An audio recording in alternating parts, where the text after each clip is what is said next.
Hi, welcome to Live with a Coaching Mindset, a podcast where we explore how leaders unlock followers' potential. I am Dr. Damian Goldvarg and I am very excited to discuss my new book, Live with a Coaching Mindset. Hi, everyone. I'm Elaine Padilla. I'm also a coach, and I will be the host of this podcast. We hope that you find this space inspirational and thought provoking. Let's get into it. Welcome to the podcast, Lead with the Coaching Mindset. Good to see you today, Damien.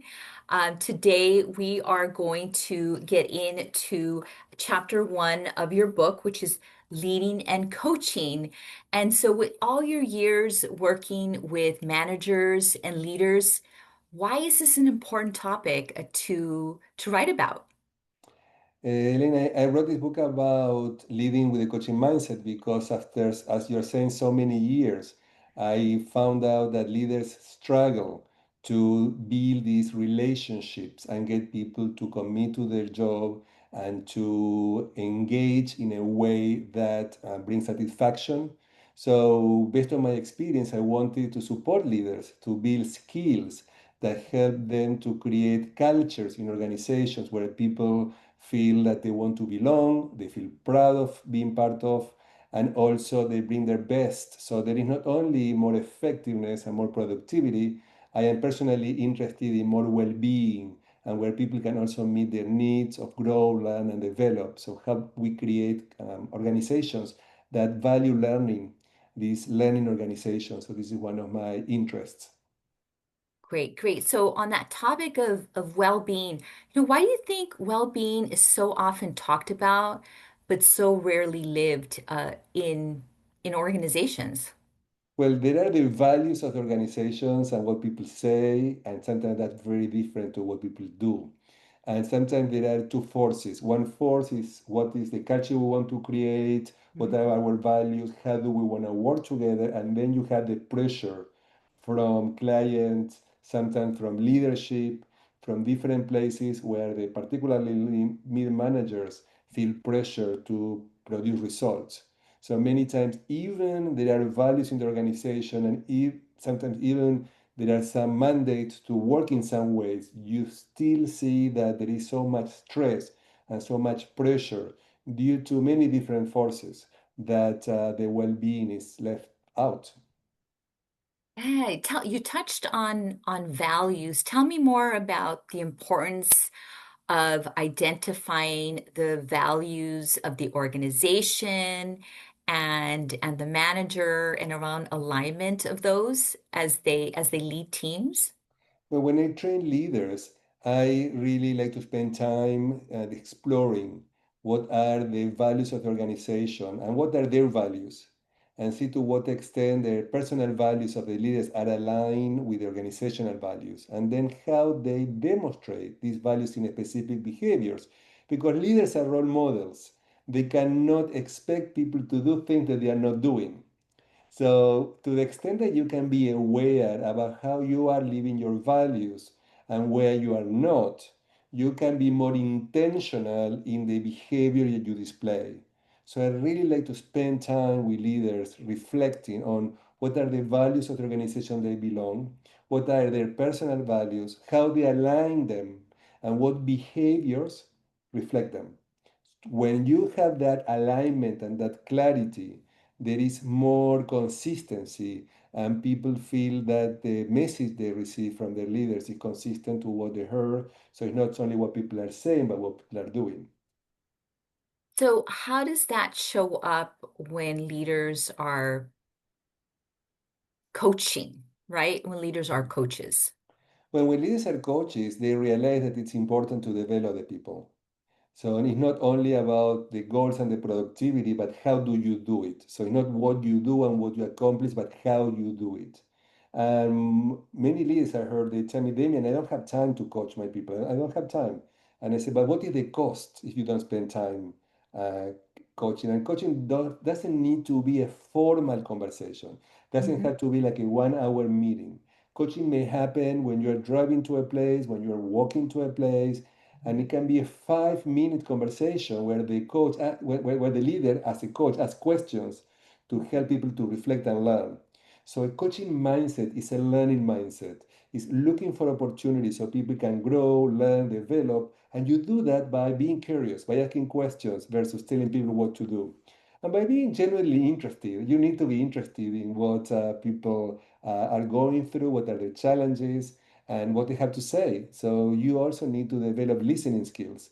So listening skills are one of the most important skills that the leader may have these days to create this kind of environment. So we touched on coaching, and coaching can happen with employees in a 5-minute conversation or even longer conversations. At what point does not coaching your people become a competitive disadvantage? Well, particularly new generations, people like to be coached. They want their leaders, their supervisors to spend time with them so they can learn and grow. So when they're looking for jobs, if they realize that the leader will not be somebody who will spend time with them, support them, invest in their learning and development, they may not want to work there. Like I share an example in the book where one of my clients was very upset because he was going to hire somebody and the person said that didn't accept the job they offered, and when was asked why, it's because this new person had high potential. Said I didn't feel in this company I will be able to learn and develop and grow. I don't think that I didn't experience that during the interviewing process. It doesn't sound that in this company you spend time in building a culture where people can grow, learn, and develop. And I think this is what people are looking today: is places where they can do that. And so if companies are not spending time in coaching their people, then they may not only not attract the right people, but they may lose the right people too, because coaching is not only for people who have some challenges and they cannot perform, but coaching should also be for the high level potentials, people who are really have a lot of skill, who are very effective. Effective leaders also look for opportunities to develop them, to challenge them so they can keep growing and learning. Yeah, so you mentioned that you have a story of a client who declined a job because they didn't feel that they could grow. What, what signals tell an employee that my leader is invested in my development? Well, Where this, sometimes, yeah. yeah, sometimes just in the interview, the interviewee may ask the leader, what do they do to coach their staff? And if there is nothing there, it's like the leader doesn't have anything to say. Like that would be a good indication Mhm, that the leader may not invest time. Now, there is a possibility that the leader may promise things that they don't deliver, but that's different. But I mhm. do believe these days, people who are really interested in learning and growing, they may ask in the interview questions. And I do believe the interviewing process for hiring processes, it should be two-way. It's not only the company asking the possible employee, but the employee also should be curious and interested to find out where they're going to be working, what is the environment, what kind of leadership the company is offering. And I do believe that that is a strategic advantage. Companies that invest in coaching and learning create places where people want to go to work. Yeah, that's definitely important. But in times of this uncertainty, why is a leader's visibility and emotional presence critical? Well, as you're saying, we're dealing with very challenging times. Like we listen to the news. I don't know for you, Elaine, that for me, we get a lot of emotions about what's happening Yeah. nationally in the United States, locally in our cities, Mhm. globally in the world. A lot is going on, and there is uncertainty, and that creates anxiety and fear. So Mhm. leaders need to be prepared to deal with their own anxiety and Mhm. the anxiety of their team members. And they need to do that by being curious, by Mhm. being supportive, by validating and normalizing people's experiences, and by listening. Many times people don't want to be told what to do, but they want to be listened to. So we're talking about the importance of listening. In this challenging time when there is so much anxiety, leaders need to hold the space for people to express themselves Mhm. so they feel heard, to validate people's experiences, to normalize them, to be as transparent as possible. Sometimes there is information that they may not be able to reveal, but to share as much information as they can, because in that way people feel that they are being taken care of in some way, that they're working with people that care about them. And these questions has to come from a genuine place. Mhm. Leaders who are effective really care about their people, and they demonstrate with actions, with listening, by being supportive, by being curious. So these are all different ways to support people to deal with that anxiety that is so normal today, and it shows up in stress in different ways. Elaine, some people cannot sleep at night. Um, Yeah. or they're using alcohol or other ways to try to deal with that level of fear, what is not the productive way.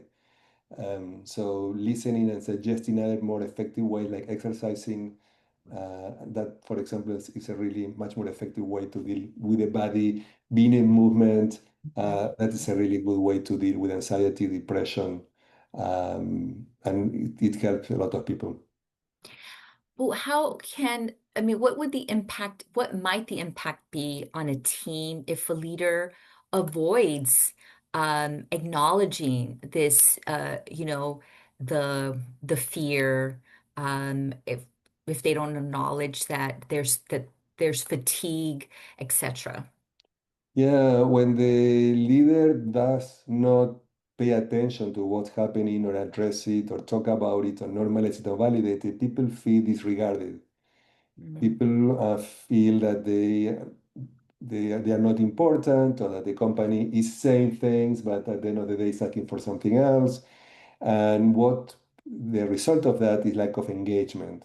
mm, And Gallup have done a lot of research on that, and I write about that in my book about how there is high level of disengagement today at work, and in part is because of leaders who are not paying attention to what's going on, talking about that, trying to ignore it or denying even it, instead of just bringing it to the conversation. And sometimes leaders don't need to have all of the answers, mm, but they need to create a space where people can talk about what can be done, and also open the space to invite people to be creative, because many times people have ideas about what can be done. So being also willing to listen and learn from ideas from the team members. mm. So I want to pivot to a different topic. Mhm. Um, what's the difference between a group of talented individuals and a truly high-performing team? What's the difference? Well, a high-performing team, people collaborate with each other, because the members of the team can have all of the skills, can be great in producing results, but they may not be good at collaborating. Mm, So these are different skills. So one of the challenges that many leaders have is how to create teams where people collaborate and support each other. So it's not only about my results, but our results. And leaders have a big role on that. mm, Leaders have a really big space in creating that awareness and cultivating places where people can do that. And I have a chapter in the book about team coaching that explore that, how leaders have a key role in creating this environment mhm, where support people to collaborate with each other, model that, bring people together in different ways. So that is a way to create that great uh, team that produce a lot of results as a team, not necessarily because of individuals are very effective, but because they learn how to collaborate and support each other. So Damien, as we wrap up today's episode, what are the things that you want our listeners to remember? So, from the conversation that we have today, I think that it's important to remember that in these current times, where there is so much uncertainty and anxiety and fear, I think the role of the leader is to provide a space where people can feel safe, where they can feel they are being heard, where they get answers to their questions as much as possible, where they have leaders who care about them, so the behavior that they demonstrate are aligned with all of these different ideas. So to the extent that the leaders can demonstrate that genuine interest, that they spend time listening, asking questions, being curious, being coach-like. This Mhm, coaching mindset is about cultivating a space where people can learn and grow and develop. So it's looking for opportunities to do that all the time without necessarily investing a lot of time. It's about the quality and not the quantity of the time that we spend having these conversations. Because coaching happens always in conversations. So it's being aware and looking for opportunities to have these conversations. Great. Thank you so much. And thank you everyone for being here today.